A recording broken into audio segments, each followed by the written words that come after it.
أشهد أن لا إله إلا الله وحده لا شريك له وأشهد أن محمدا عبده ورسوله أما بعد فأعوذ بالله من الشيطان الرجيم بسم الله الرحمن الرحيم الحمد لله رب العالمين الرحمن الرحيم مالك يوم الدين إياك نعبد وإياك نستعين اهدنا الصراط المستقيم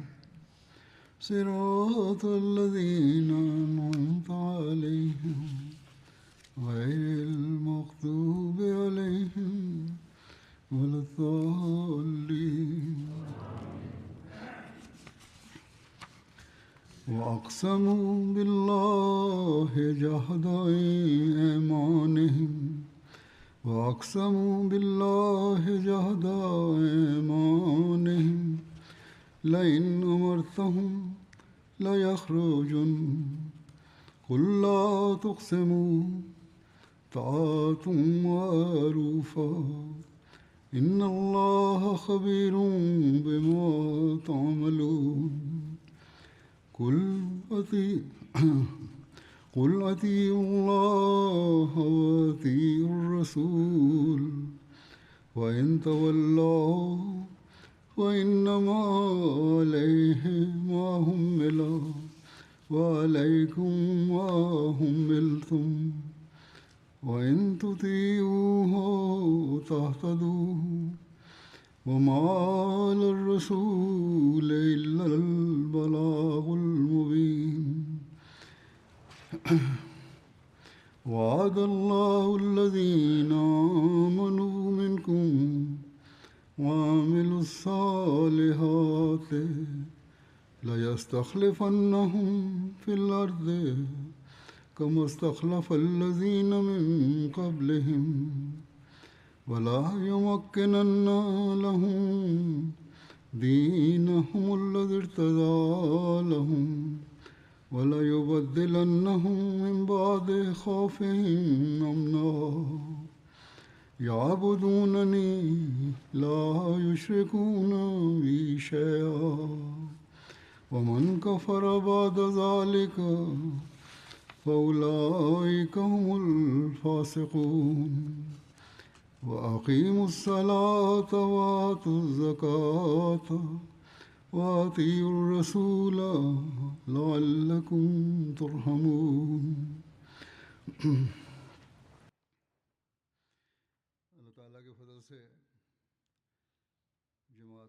بفضل الله تعالى لقد مضت 117 عاما على قيام نظام الخلافة في الجماعة الأحمدية. تأسس هذا النظام في عام 1908 وقد تأسس وفقا لوعود الله تعالى ونبوءات النبي صلى الله عليه وسلم، فهذه منة عظيمة من الله تعالى على الجماعة الأحمدية أننا جزء من نظام أنبأ به الله تعالى، ومفاده أنه بعد مجيء المسيح والمهدي سيبدأ عهد النشأة الثانية للإسلام. وفي هذا النظام نفسه سيبدأ أيضا عهد الخلافة التي أنبأ بها النبي صلى الله عليه وسلم بوضوح شديد. إن نبوءة النبي صلى الله عليه وسلم المذكورة في الحديث هي قوله: تكون النبوة فيكم ما شاء الله أن تكون، ثم يرفعها إذا شاء أن يرفعها، ثم تكون خلافة على منهاج النبوة، فتكون ما شاء الله أن تكون، ثم يرفعها إذا شاء أن يرفعها، ثم تكون ملكا عاضا بحسب ما قدر. وعندما ينتهي هذا العهد ستكون ملكا جبرية، فتكون ما شاء الله أن تكون، ثم يرفعها إذا شاء أن يرفعها، ثم تكون خلافة على منهاج النبوة، ثم سكت. إذن كانت هذه نبوءة رسول الله صلى الله عليه وسلم التي تحققت بفضل الله تعالى، حيث بدأ عصر جديد لنهضة الإسلام الثانية بعد بعثة المسيح الموعود عليه السلام، كما بدأت فترة الخلافة بعد وفاته. هذه الآيات التي تلوتها الآن أقدم لكم الترجمة الأردية، حيث قال الله تعالى فيها:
فمن هذه الآيات يتضح جليا أن الله تعالى وعد المسلمين بأن نظام الخلافة سيقام فيهم، واستمر عهد الخلفاء الراشدين 30 عاما، مع أنه لم يكن وعد الله تعالى ل30 عاما فقط، بل كان وعدا كاملا.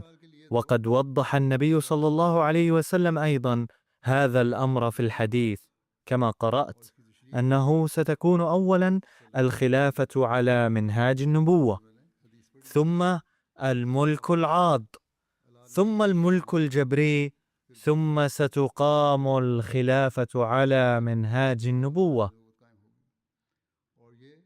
وهذه ستقام في زمن المسيح الموعود عليه السلام. فيجب أن نتذكر نحن الأحمديين أننا بإيماننا بحضرة المسيح الموعود عليه السلام قد عاهدنا على العمل بأوامر الله تعالى، ومن شروط هذا العهد أننا سنبقى مرتبطين بالخلافة دائما. وإلى هذا قد وجه الله تعالى انتباهنا، بل أوصانا، وبهذا أوصى النبي صلى الله عليه وسلم.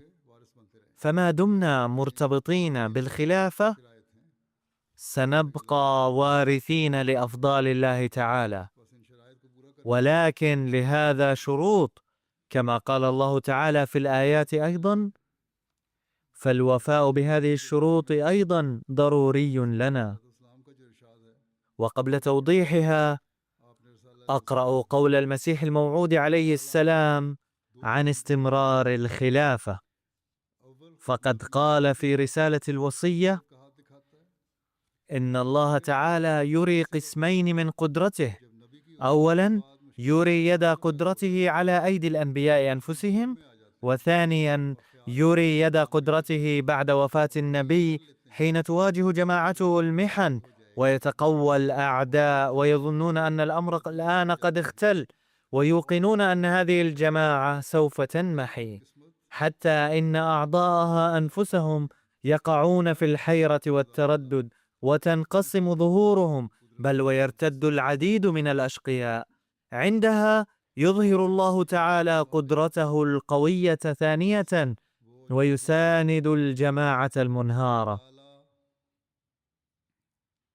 فالذي يبقى صامدا صابرا حتى اللحظة الأخيرة يرى هذه المعجزة الإلهية،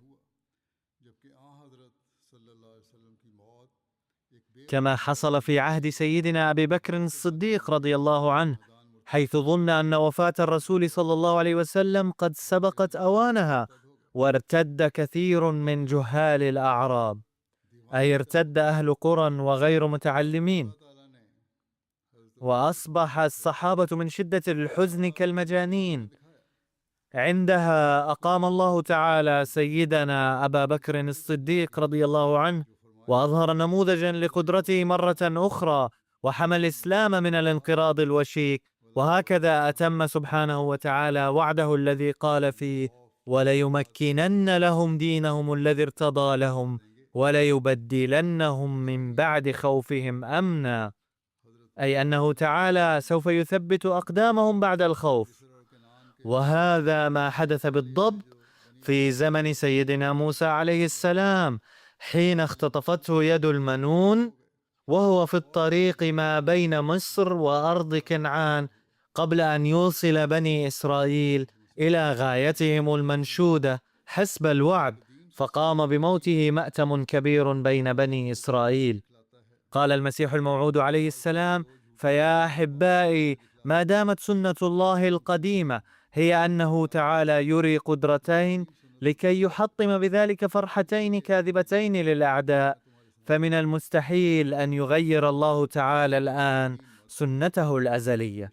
لذلك فلا تحزنوا لما أخبرتكم به، ولا تكتئبوا، إذ لا بد لكم من أن تروا القدرة الثانية أيضا، وإن مجيئها خير لكم، لأنها دائمة ولن تنقطع إلى يوم القيامة. قال عليه السلام: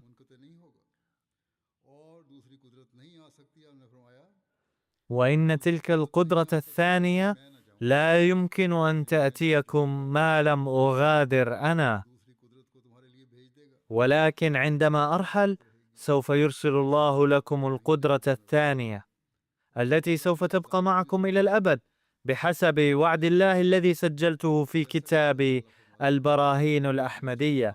وإن ذلك الوعد لا يتعلق بي، بل يتعلق بكم أنتم، كما يقول الله سبحانه وتعالى: إني جاعل هذه الجماعة الذين اتبعوك فوق غيرهم إلى يوم القيامة، فمن الضروري أن يأتيكم يوم فراقي ليليه ذاك اليوم الذي هو يوم الوعد الدائم. إن إلهنا إله صادق الوعد وفي وصدوق، وسيحقق لكم كل ما وعدكم به. وبالرغم أن هذه الأيام هي الأيام الأخيرة من الدنيا، وهناك كثير من البلايا والمصائب التي آن وقوعها، ولكن لا بد أن تظل الدنيا قائمة إلى أن تتحقق جميع تلك الأنباء التي أنبأ الله تعالى بها.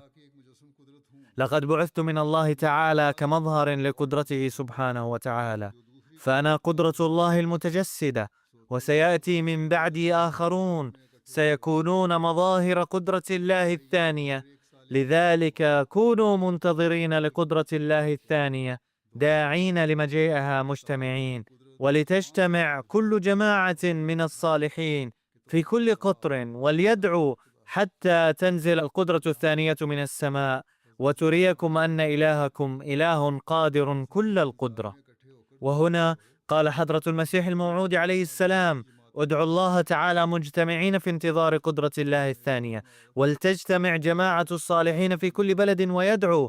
عندما قال حضرته عليه السلام هذا القول، كانت الجماعة الأحمدية حينها في الهند، كان عدد قليل منها في الخارج، فقوله هذا بأن يدعو في كل بلد يتضمن نبوءة أيضا، كأنه يقول إن الزمان القادم سيأتي عندما تنتشر الجماعة الأحمدية في كل مكان في العالم.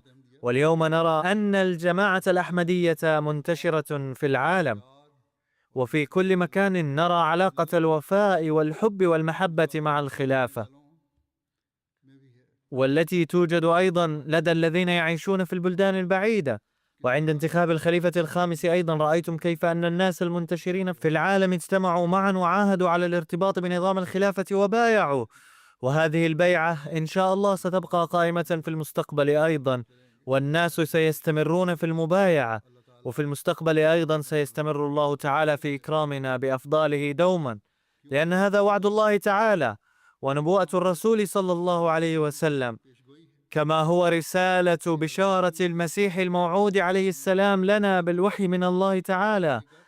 فيجب علينا أن نبقى مرتبطين بالخلافة ونكون مستعدين لكل تضحية من أجل إقامة نظام الخلافة.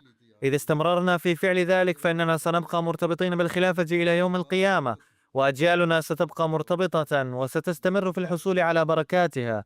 يعتقد بعض الناس أنه ربما تتحول الخلافة إلى ملوكية في الجماعة الأحمدية أيضا، ولكن بحسب وعد الله تعالى ونبوءة الرسول صلى الله عليه وسلم، وبحسب ما جاء في الحديث الذي قرأته، وبحسب ما قال حضرة المسيح الموعود عليه السلام، يتبين منه أيضا أن خلافة الجماعة الأحمدية ستبقى خلافة روحانية إن شاء الله تعالى، وستستمر سلسلتها حتى يوم القيامة، ولن تأتي فيها فترة يقال فيها أنه جاءت ملوكية. بعض الأشخاص المثيرين للفتنة يبدأون بقول هذه الأشياء بأن الملوكية قد نشأت في الجماعة الأحمدية. هذا لن يحدث أبدا، هذا وعد من الله تعالى، ستبقى الخلافة الروحانية قائمة دوما بإذن الله. لقد وعد الله تعالى أنه ستقوم فيكم خلافة بنفس الطريقة التي قامت بها في الأقوام السابقة، وتلك الخلافة لم تكن خلافة ملكية، بل كانت خلافة روحانية، وهو المثال الذي ضربه الله تعالى. يتبين من تاريخ الأنبياء المذكور في القرآن الكريم أن خلافتهم كانت خلافة يعطيها الله تعالى مباشرة، ولكن هناك نظام آخر أيضا وضعه الله تعالى، والذي بدأ من عهد الخلفاء الراشدين وهو مستمر الآن.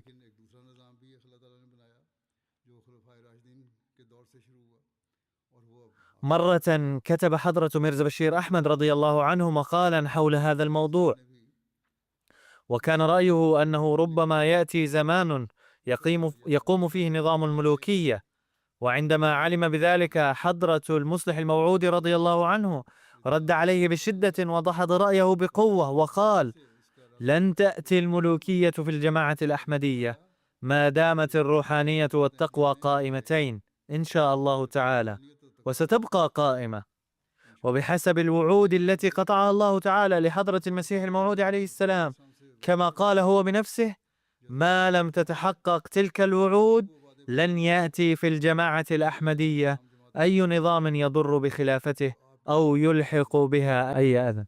كان حضرة ميرزا بشير أحمد رضي الله عنه يدرك مقام الخلافة، وكان مرتبطا بالخلافة بولاء كامل، لذا كان من المستحيل أن يحتفظ برأيه بعد ذلك، بل كان يقول: إذا كان لي رأي في أي مسألة وقرر خليفة المسيح خلاف ذلك، أو كان له رأي مختلف، فلم يخطر ببالي قط أن لي رأيا خاصا. هذا كان هو الولاء الكامل. باختصار، من هذه الناحية أيضا ينبغي لنا أن نؤمن إيمانا كاملا بوعود الله تعالى، أن نظام الخلافة بفضل الله تعالى هو النظام الذي قام وفقا لمشيئة الله تعالى وسيستمر وفقا لها، ولن يدخل فيه أي نوع من الملك الدنيوي. فالخليفة في صلواته يقوم في الليالي ويدعو لأفراد الجماعة، فهل يوجد ملك يفعل هذا العمل؟ فإذا تذكرنا هذا الأمر وعملنا وفقا له، فحينئذ فقط يمكننا أن ننال الفلاح. لقد وعد الله تعالى أن هذا سيعطى لأولئك الذين يطيعون الله والرسول، فما دام منا أولئك الذين يستمرون في طاعة أوامر الله والرسول، فسنستمر في نيل نصيب من هذا الوعد. وأولئك أيضا سيستمرون في الحصول على نصيبهم، وإن لم يفعلوا فإن مثل هؤلاء الناس سينفصلون، لكن الوعد الإلهي إن شاء الله لن يتخلف أبدا.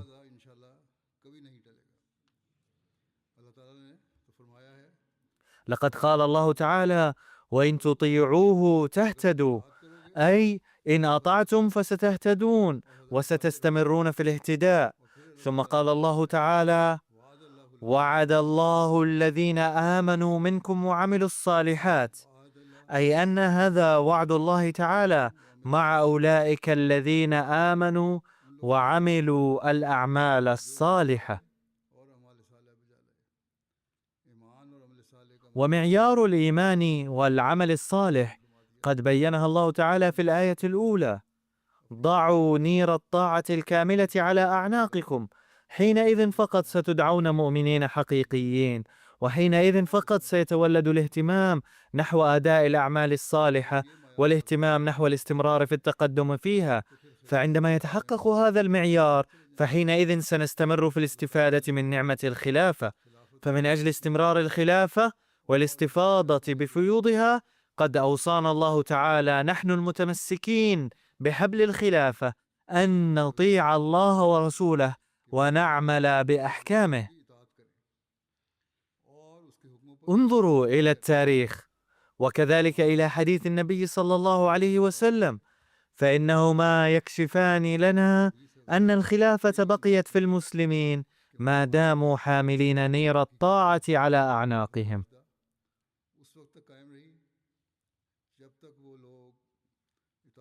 وحين خرجوا من الطاعة حرموا من الخلافة. فعلينا أن نضع في الحسبان دوما أننا إذا أردنا الاستفاضة من فيوض الانخراط في نظام الجماعة فلا مناص لكل أحمدي من الاعتصام بحبل الخلافة وطاعتها طاعة كاملة والعمل بأوامر خليفة المسيح وإنشاء علاقة الوفاء معه، وعندها سيعد في عداد المهتدين وسيظل يتمتع بفيوض الخلافة أيضا، وهو أمر قد عده الله لزاما لكل مؤمن حقيقي معتصم بنظام الخلافة. إن الخلافة نظام يصرف الله بنفسه قلوب الناس إليه، وهذا هو التأييد الإلهي الذي رأيناه مرافقا لكل خليفة في كل زمان بلا انقطاع. إن حضرة مولانا نور الدين رضي الله عنه الخليفة الأول للمسيح الموعود عليه السلام حين تقلد منصب الخلافة ظلت التأييدات الإلهية مرافقة له وبايعه الناس. ثم في زمن حضرة الخليفة الثاني أيضا رأينا كيف كانت التأييدات الإلهية مرافقة له رغم ظهور الفتن والفساد عندها. وقد حققت هذه التأييدات وعود الله مع المسيح الموعود عليه السلام، فاتحدت الجماعة الأحمدية على يد واحدة مرة أخرى، وانفصل الذين كانوا مخالفين لنظام الخلافة أو كانوا يعارضون استمرار الخلافة، ولم يعد لهم شأن يذكر. ثم في زمن الخليفة الثالث أيضا رأينا كيف أن الناس اتحدوا على يد واحدة. ثم في زمن الخليفة الرابع أيضا شاهدنا كيف اتحد القوم ولم تقدر أي فتنة أو شر على تشتيت شملهم. ثم حدث هذا في زمن الخليفة الخامس أيضا، وقد بينت مرارا كيف أن الناس اتحدوا عندها. هذا الأمر لا نجد له مثالا،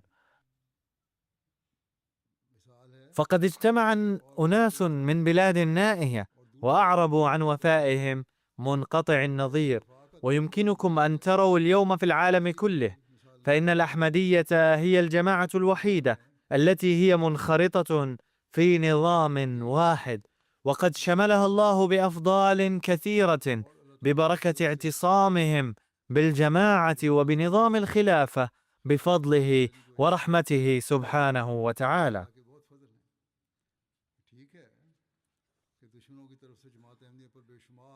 لا شك أن الجماعة الأحمدية عرضة لاضطهاد شديد من قبل الأعداء، لا سيما في باكستان وبعض البلاد الأخرى، ومع ذلك فإن أبناء الجماعة كلهم ثابتون على الإيمان بفضل الله تعالى، ولم يقدر هذا الاضطهاد والأذى على صرفنا عن ديننا. أما النعم التي يمطرها الله علينا وعلى أجيالنا جزاء على هذا الأذى فلا مقارنة بينهما. انظروا إلى باكستان، ففي عام 1974 قامت فتنة عظيمة وفساد كبير ضد جماعتنا، ومع ذلك ظلت جماعتنا تزدهر وانتشرت في العالم.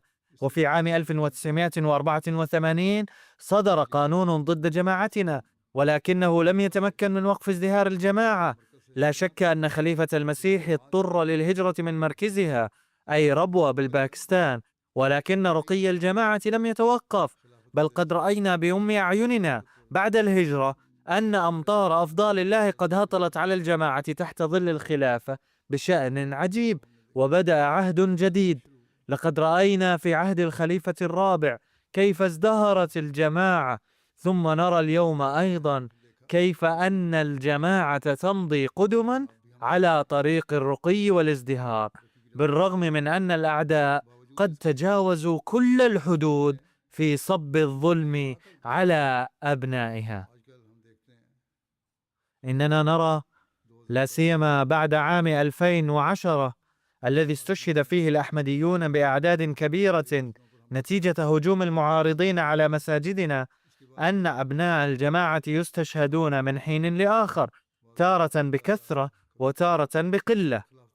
وفي عهد الخليفة الخامس قد وقعت أحداث الشهادة بكثرة جدا، ومع ذلك فإن الله تعالى لم يدع إيمان أبناء الجماعة يتزلزل، بل يزداد الإخوة بفضل الله تعالى إيمانا مع إيمانهم. إنهم ليسوا ثابتين على إيمانهم فحسب، بل يتقوى إيمانهم باستمرار. صحيح أنه يكون هناك بعض ضعاف الإيمان أيضا، وأن البعض قد انسحبوا أيضا، ولكن الأكثرية ثابتون على إيمانهم، وإن الله قد أنعم عليهم بفضله بشتى الطرق. لقد أتيحت لهم فرصة الهجرة من البلد، وهكذا كتب الله لهم الرقي المادي أيضا. كذلك نرى في العالم الخارجي أيضا أن الجماعة الأحمدية لا تنفك وتنتشر بكثرة في البلدان الأخرى. كان هذا وعدا من الله للخلافة، وبسببه تظهر هذه النتائج، حيث استطعنا اليوم تأسيس نظام الجماعة الأحمدية في 213 أو 14 بلدا حول العالم، وبفضل الله تعالى تقوم هناك جماعات من المخلصين. إن علاقة هؤلاء القاطنين في بلاد نائية مع الخلافة علاقة مدهشة أيضا، وكنت ولا زلت أسرد كثيرا من الواقعات التي تبين كيف أن الأحمديين القاطنين في القرى النائية في البلاد الأفريقية والمعتصمين بحبل الخلافة ثابتون على إيمانهم رغم تعرضهم للخسائر. خذوا مثلا الأحمديين في منطقة دوري في بوركينا فاسو، حيث استشهد 8 بل 9 من الأحمديين، ونذروا أرواحهم في سبيل الله متمسكين بإيمانهم بقوة. وإن أجيالهم وأولادهم أيضا ثابتون على الإيمان، ويقولون إننا مستمسكون بإيماننا بسيدنا المسيح الموعود عليه الصلاة والسلام، كمثل شهدائنا هؤلاء الذين قدموا أرواحهم في سبيل الله ثابتين على الإيمان. وإننا أيضا مستعدون للتضحية بنفوسنا، وجاهزون لتقديم كل تضحية من أجل الخليفة ومن أجل نظام الخلافة. إنهم يبعثون إلي برسائل تسخر بمحبة مذهلة.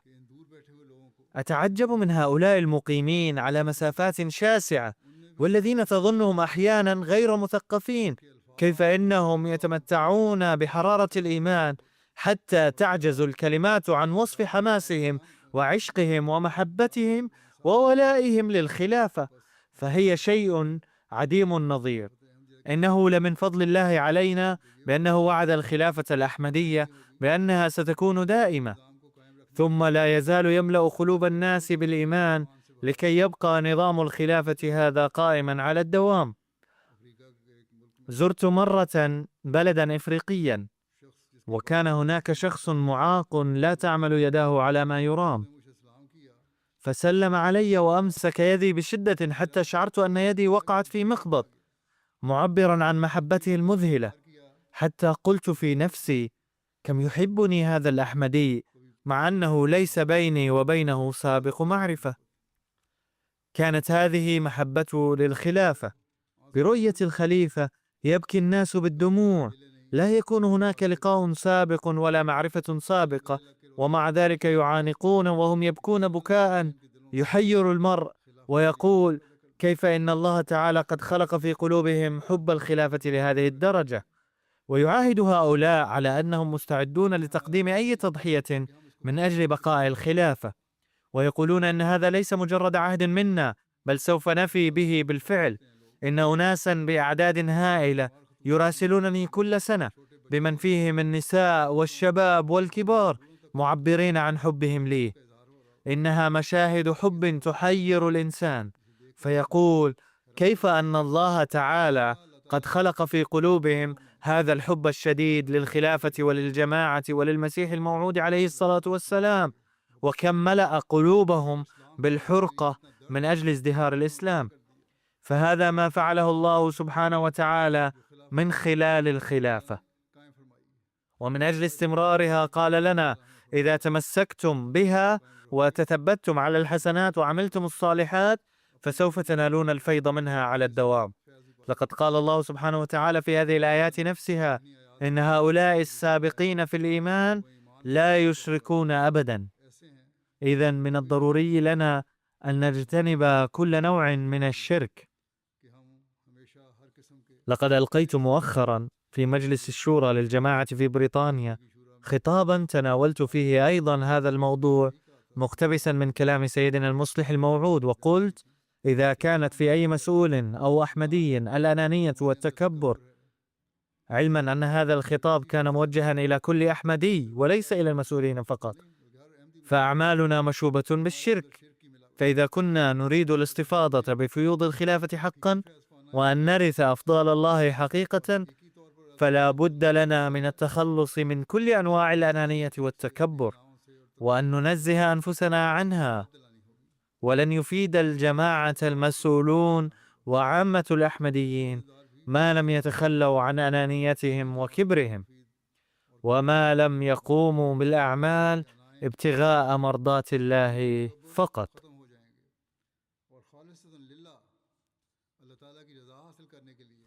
ثم قال الله سبحانه وتعالى: إن هؤلاء يقيمون الصلاة ويؤتون الزكاة ويطيعون الله ورسوله طاعة كاملة، سوف يرحم الله هؤلاء. إذن قد بدأ الله سبحانه وتعالى إنعام الخلافة بالمسيح الموعود عليه السلام، ومن أجل الانتفاع به يجب أن يتذكر كل أحمدي أن وعد الله هذا يخص أولئك الذين يطيعون طاعة كاملة لكي يكون فيض الخلافة هذا دائما، أو من أجل أن ينالوا نصيبهم من هذا الفيض.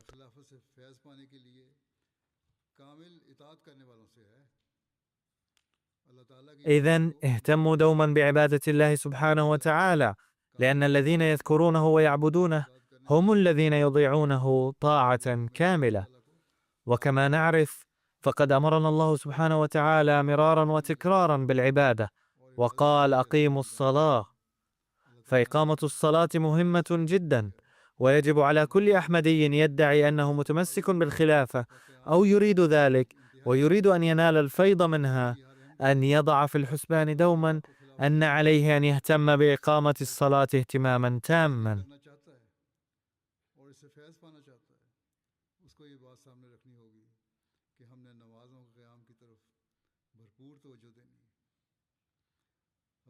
لقد قال سيدنا المصلح الموعود رضي الله عنه مرة وبأسلوب رائع جدا وهو يشرح موضوع إقامة الصلوات: إن أفضل جزء من الصلاة هو الجمعة، حيث يلقي الإمام الخطبة ويقدم النصائح.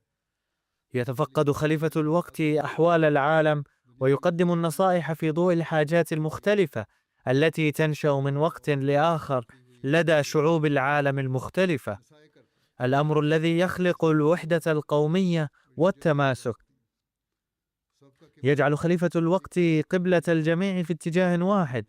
ونرى اليوم هذه الحقيقة ماثلة أمامنا في جماعتنا. لقد أقام الله تعالى اليوم ذلك النظام بواسطة MTA، حيث تسمع وتشاهد خطبة الخليفة في كل بلد وكل منطقة وكل مدينة وكل قرية في العالم. والأمور التي يتحدث عنها خليفة الوقت لا تكون موجهة إلى الأشخاص الجالسين أمامه فقط، بل تصلني رسائل كثيرة من أفريقيا ومن تركيا ومن دول روسيا يقول لي فيها أصحابها إن الأمور التي تتحدث عنها تبدو وكأنها تتناسب مع أحوالنا. وعندما نسمع ذلك نهتم بإصلاح أنفسنا ونشعر حقا أن نظام الخلافة قد وحدنا وجعلنا كيانا واحدا.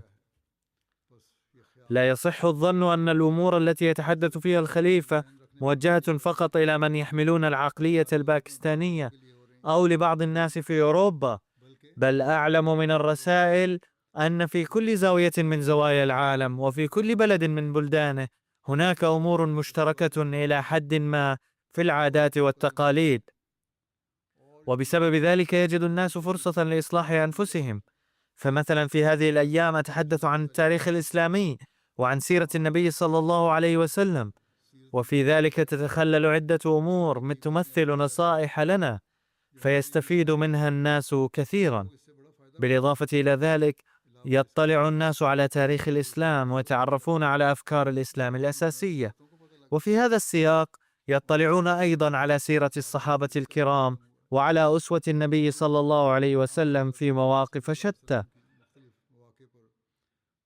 ثم هناك أمور تفيدهم لإصلاحهم الشخصي فيستفيدون منها ويعبرون أيضا عن هذه الفائدة.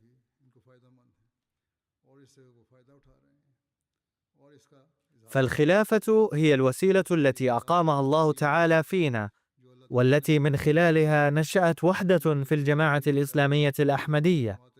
والأحمديون الذين يعيشون في 215 بلدا في العالم مرتبطون بهذا النظام كوحدة واحدة ويسعون لإصلاح أنفسهم. وقد أمر الله تعالى بأداء الزكاة أيضا، والعمل بهذا الأمر أيضا ضروري جدا لتزكية الأموال، فطهروا أموالكم، والزكاة ضرورية لهذا الغرض. وبقية التضحيات المالية أيضا تندرج تحت هذا النظام. واليوم نرى أن هذا النظام المالي يعمل بواسطة الجماعة الإسلامية الأحمدية فقط، ففي طاعة خليفة الوقت تسد حاجة أفراد الجماعة وفروع الجماعة المختلفة في العالم من خلال التبرعات. إذا كان هناك نقص في بلد فإن ذلك النقص يسد من خلال بلد آخر. في أفريقيا يقدم الناس تضحيات كبيرة، لكن بطبيعة أحوالهم تفوق نفقاتهم دخلهم بكثير، لذلك ترسل لهم الأموال من الخارج، ومن خلال ذلك يتم تسيير نظام المدارس والمستشفيات ومراكز الجماعة والمساجد هناك، وهم شاكرون جدا على أن الله سبحانه وتعالى وفقهم للاستفادة من هذا النظام بجعلهم جزءا منه. عندما يصل المعارضون إلى هذه البلدان يقولون لأهل بعض الأماكن: اتركوا القاديانية، اتركوا المرزائية أو الأحمدية، فالأحمديون لا يعملون وفقا لتعاليم الإسلام.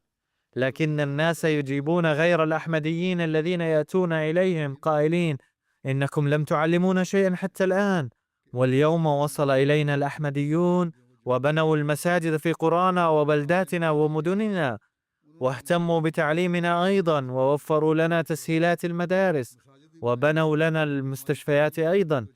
هم يعلموننا الدين والقرآن الكريم، ويعلموننا ترجمة القرآن الكريم. أما أنتم فلم تفعلوا شيئا حتى الآن، واليوم جئتم لمعارضتهم وتلاحقوننا لتقولوا إن هؤلاء ليسوا مسلمين. إذا لم يكن هؤلاء مسلمين فلا مسلم في العالم.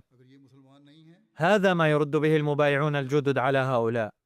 فمن فضل نظام الخلافة الجاري أن الله تعالى خلق في قلوب الناس روح التضحية بالمال من خلال التبرعات والزكاة، ويتم إنفاقها في مصارفها المشروعة والحقيقية من خلال نظام الخلافة، ويتم رعاية الفقراء أيضا، وتسد احتياجات المحتاجين وتتحقق مهمة نشر الإسلام أيضا.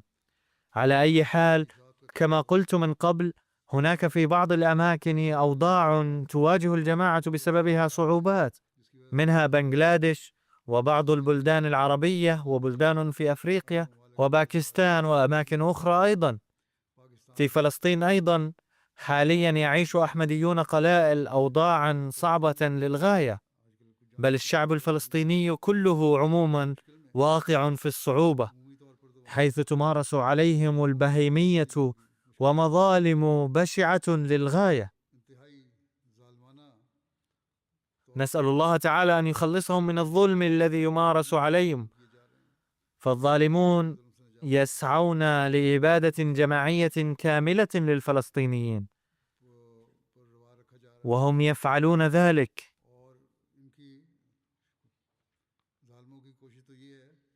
إن الله وحده من يمكن أن يرحمهم.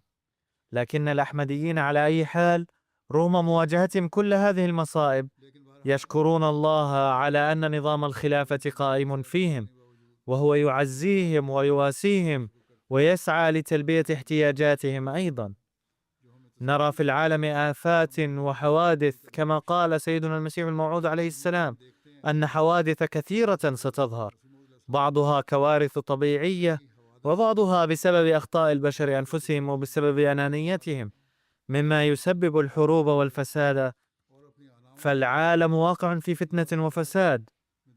إن لم يلتفت هؤلاء الناس إلى الله تعالى الآن أيضا، فسيحل على العالم دمار تنبأ به سيدنا المسيح الموعود عليه الصلاة والسلام مرات عديدة.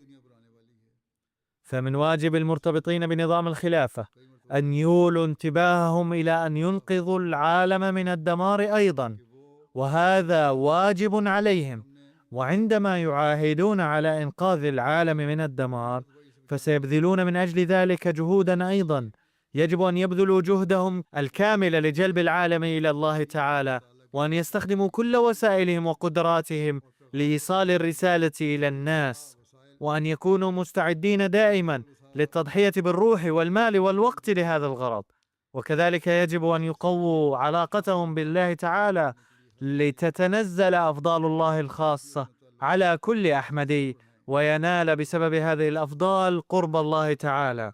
وعندما ينال القرب الإلهي سينقذ العالم وأجياله أيضا، وينقذ نفسه أيضا من الآفات.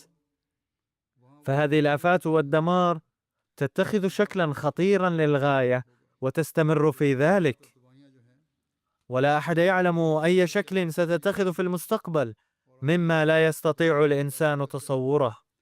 إذا تذكروا دوما أن بقاء العالم يتوقف الآن على ارتباطه بالخلافة فقط، والخلافة الأحمدية تسلسل للنظام والوعد الذي قطعه الله سبحانه وتعالى مع النبي صلى الله عليه وسلم، والذي تنبأ به النبي صلى الله عليه وسلم، وكان سيتحقق بواسطة المسيح الموعود عليه السلام.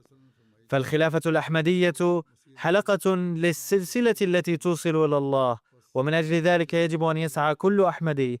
وعندما سنقوم بذلك فسوف يورثنا الله تعالى أفضاله أيضا، وستتنزل علينا أفضال يستحيل نزولها على أي أحد آخر. أقدم لكم مقتبسا من كلام المسيح الموعود عليه السلام، يقول حضرته: لا تظنوا أن الله تعالى سوف يضيعكم، أنتم بذرة بذرها الله تعالى في الأرض بيده. يقول الله تعالى إن هذه البذرة سوف تنمو وتزدهر وتتفرع في كل طرف، ولسوف تصبح دوحة عظيمة. فطوبى لمن يؤمن بقول الله تعالى ولا يخاف الابتلاءات العارضة، لأنه لا بد من الابتلاءات أيضا لكي يختبركم الله من منكم صادق في ادعائه للبيعة ومن هو كاذب. والذي يزل بسبب الابتلاء لن يضر الله شيئا، وسوف توصله الشقاوة إلى الجحيم، ولو لم يولد لكان خيرا له. ولكن الذين يصبرون إلى نهاية المطاف، في حين تأتي عليهم زلازل المصائب وتهب عليهم عواصف الابتلاءات وتسخر منهم الأقوام وتستهزئ وتعاملهم الدنيا بمنتهى الكراهية، فأولئك الذين سوف يفوزون في آخر الأمر وتفتح عليهم أبواب البركات على مصراعيها. لقد قال الله تعالى مخاطبا إياي أن أخبر جماعتي بأن الذين يؤمنون إيمانا لا تشوبه شائبة من الدنيا، وليس ذلك الإيمان ملوثا بالنفاق أو الجبن، وليس خاليا من الطاعة، فأولئك هم المرضيون عند الله تعالى. ويقول الله تعالى: إنهم هم الذين قدمهم قدم صدق. فمن فضل الله تعالى كما قلت سابقا أن الله تعالى قد هيأ للجماعة الأحمدية ولحضرة المسيح الموعود عليه السلام وللخلافة الأحمدية في كل بقعة من بقاع العالم وفي كل بلد أشخاصا يرفعون معايير تضحياتهم بانتظام، ونحن نلاحظ تحقق الوعود التي قطعها الله تعالى مع حضرة المسيح الموعود عليه السلام. لقد قال حضرة المسيح الموعود عليه السلام: إن الله تعالى وعدني أن هذا العالم لن ينتهي حتى يحقق جميع وعوده معي، بعضها في حياتي وبعضها بعدي، أي في حياة حضرة المسيح الموعود عليه السلام، وبعضها فيما بعد. ونحن نرى أن الله تعالى مستمر في تحقيقها حتى اليوم، والمرتبطون بنظام الخلافة يشاهدون ذلك أيضا، وإن شاء الله سيشاهدونها مستقبلا أيضا. فمن الواجب على كل واحد منا أن يكون ممن يرسخون عظمة الله في قلوبهم وقلوب العالم وقلوب أجيالنا أيضا، لكي نستفيد من البشارات التي أعطاناها حضرة المسيح الموعود عليه السلام بتلقي الخبر من الله تعالى.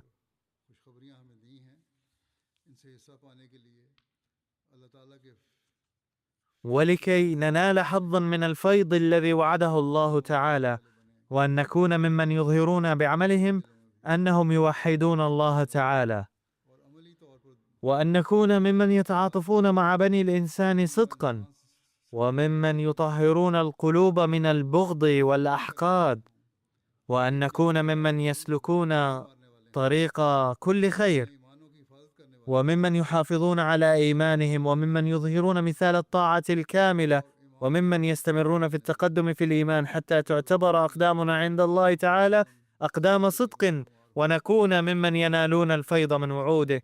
وفقنا الله تعالى ليكون كل فرد منا مستعدا لكل تضحية من أجل إبقاء الخلافة الأحمدية قائمة، وأن نكون ممن يحققون العهود التي نقطعها في أوقات مختلفة في المنظمات الفرعية أيضا، حيث يعاهد أعضاؤها أيضا.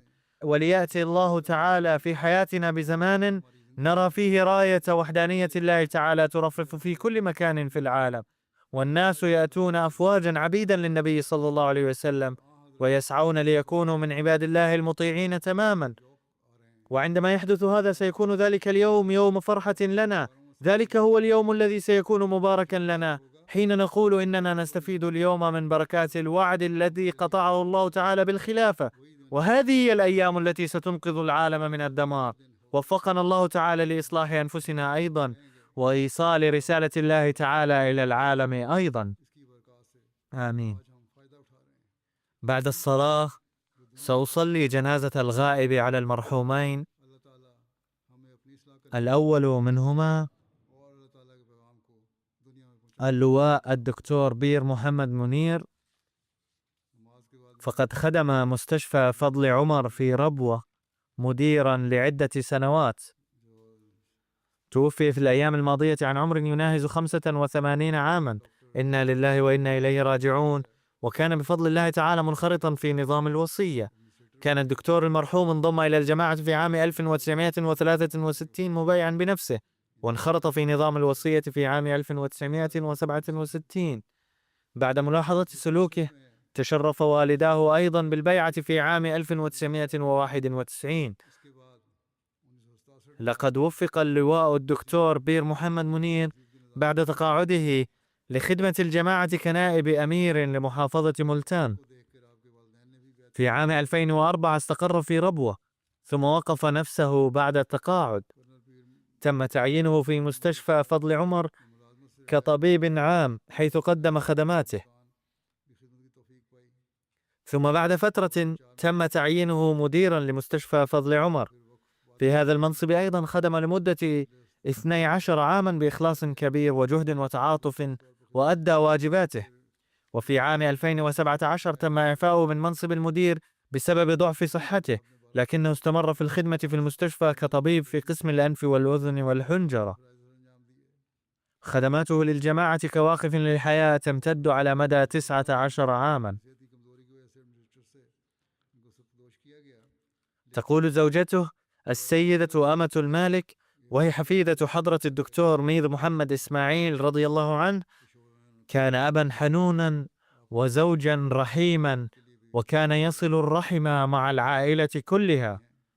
كانت علاقته بالجماعة والخلافة قوية، وكان يسعى لأداء مقتضيات الوقف بإخلاص وصدق. لقد عشت معه 60 عاما، فكان ذا طبع لين جدا ويعتني بالجميع كثيرا. اعتنى بوالدي وإخوتي وأخواتي ووالديه على السواء. كان يقدم الإنسانية على كل شيء. كان يأتي إلى البيت من العمل متأخرا، وكلما سألته عن التأخير قال لي: الناس يعملون بحسب الملفات وهم يغلقونها متى شاءوا، لكن عملي مع البشر أتعامل معهم، والعناية باحتياجاتهم واجب علي. ذات يوم جاء إلى البيت متأخرا جدا، وحين قلت له: لماذا تأخرت اليوم؟ قال: كان هناك عامل نظافة ولم يكن يعمل حتى في المستشفى، بل كان كناسا عاما، وأجريت له العملية الجراحية ولم يكن معه من يعتني به، فبقيت جالسا عنده لأعتني به. كان يداوم على قيام الليل والصوم والصلاة والنوافل. كان يصوم كل يوم خميس بانتظام، وبملاحظة لأعماله وفق والداه أيضا للبيعة في عام 1991 كما قلت سابقا.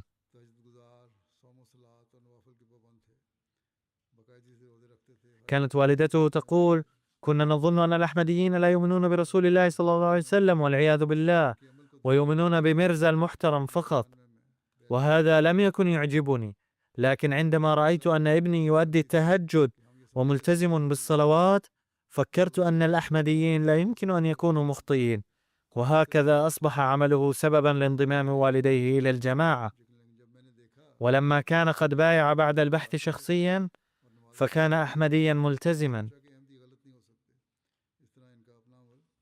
كانت له علاقة محبة واحترام كبير بالخلافة، وظل دوما متمسكا بالخلافة، وكان يوصي أولاده أيضا أنهم إذا واجهوا أي مشكلة فليكتبوا إلى خليفة الوقت ويطلبوا منه الدعاء.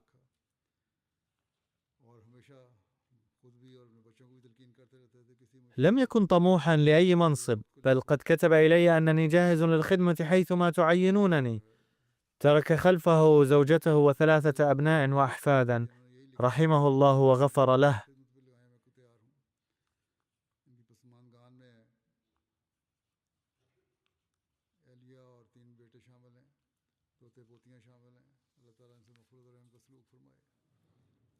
الذكر الثاني اليوم للسيدة سليمة زاهد، التي كانت زوجة سميع الله زاهد الداعية الأحمدي المقيم حاليا في كندا.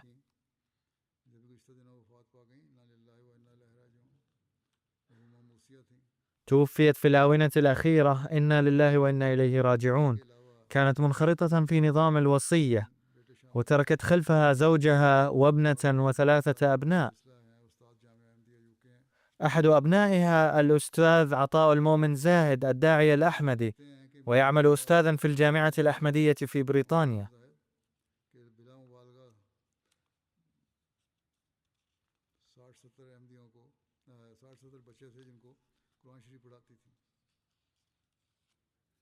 كتب زوج المرحومة الأستاذ زاهد، أي والد الأستاذ عطاء المؤمن زاهد، أن والدة المرحومة كانت تعلم 60 أو 70 طفلا للقرآن الكريم بلا مبالغة، وبعد وفاتها استمرت المرحومة التي أذكرها في هذا العمل وواصلت مهمة تعليم القرآن الكريم، بل إن كثير من أهل الحديث وأهل السنة يقرون علنا أنها هي التي علمت أطفالهم القرآن الكريم.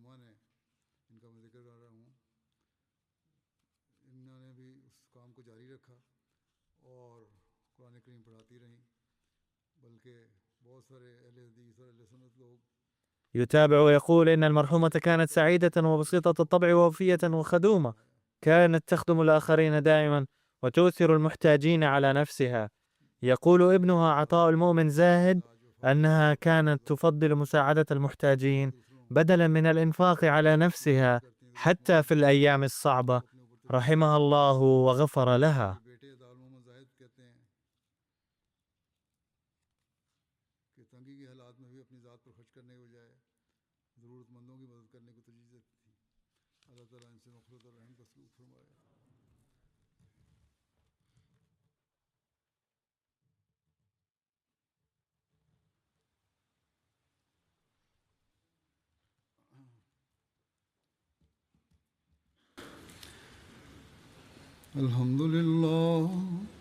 الحمد لله نحمده ونستعينه ونستغفره ونؤمن به ونتوكل عليه ونعوذ بالله من شرور أنفسنا ومن سيئات أعمالنا من يهده الله فلا مضل له ومن يضلله فلا هادي له ونشهد أن لا إله إلا الله ونشهد أن محمدا عبده ورسوله عباد الله رحمكم الله إن الله يأمر بالعدل والإحسان وإيتاء ذي القربى وينهى عن الفحشاء